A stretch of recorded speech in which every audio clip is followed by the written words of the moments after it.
Alright, it's been again, and it's warm this week, so I guess it's spring again.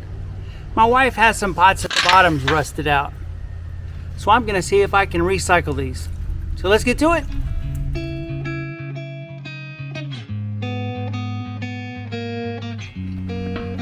You can see they're both pretty rusted, and the rust goes all the way up to the sides. So the way I'm going to fix these is I'm going to cut the bottoms off, and then we can push them into the ground and use them as container pots. You can see it's got a curve that starts about there. And these were probably made in India or something. You can see where there's a weld line where somebody welded a bottom onto a straight piece. So we need to cut above that curve spot. And I had used this the other day on a project where I cut the bottom off of a piece of plastic and drilled the hole so that I could mark.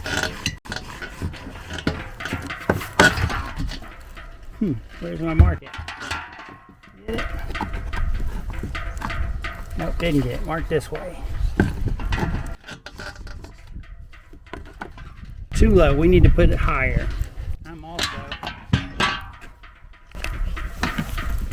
I also need to get these off of here. Those are zip ties from my last DIY project with these pots.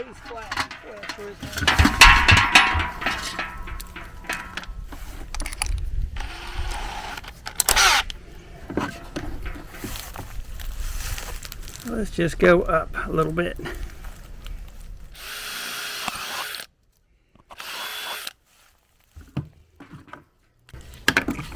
We just want a hole big enough to put this through, so we have that.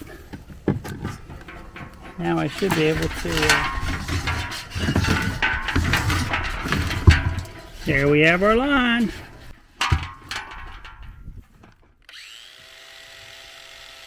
Don't forget to wear your eye protection when you're using a grinder with a cutoff wheel.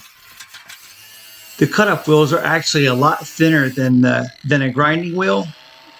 And it's not uncommon for them to shatter or break and fly apart. And you definitely don't want to be looking straight down at it and have it come apart and sling up and hit you in the face or the eye. We really only have to cut the bottom off of these pots so that we can use them in the garden. So we're almost done. Now we just need to mark and cut the bottom off of the other pot. This is probably the best way to use a grinder with a cutoff disc. You can see what you're cutting, but the majority of your body is away from the cutoff wheel if it were to break. So there you have it. Let's go put them in the ground and see what they look like.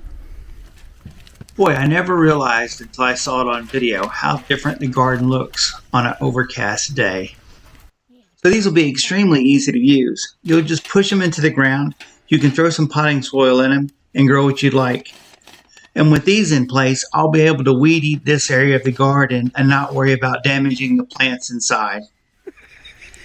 So what's the advantage of this? It's simple. You put some dirt in here, you put the plant in here, and now you don't have to worry about the grass and the weeds and everything else growing right up to it. It makes it a lot easier to maintain a plant that you're growing for food as opposed to anything else. And I might get another 2 or 3 years out of these. And they were trash to begin with, and they're not anymore. I don't know if that's the permanent place somebody wants the plants in it, but that's where they're at the moment. So like always, like, subscribe, check out the playlist, and I'll see you next one.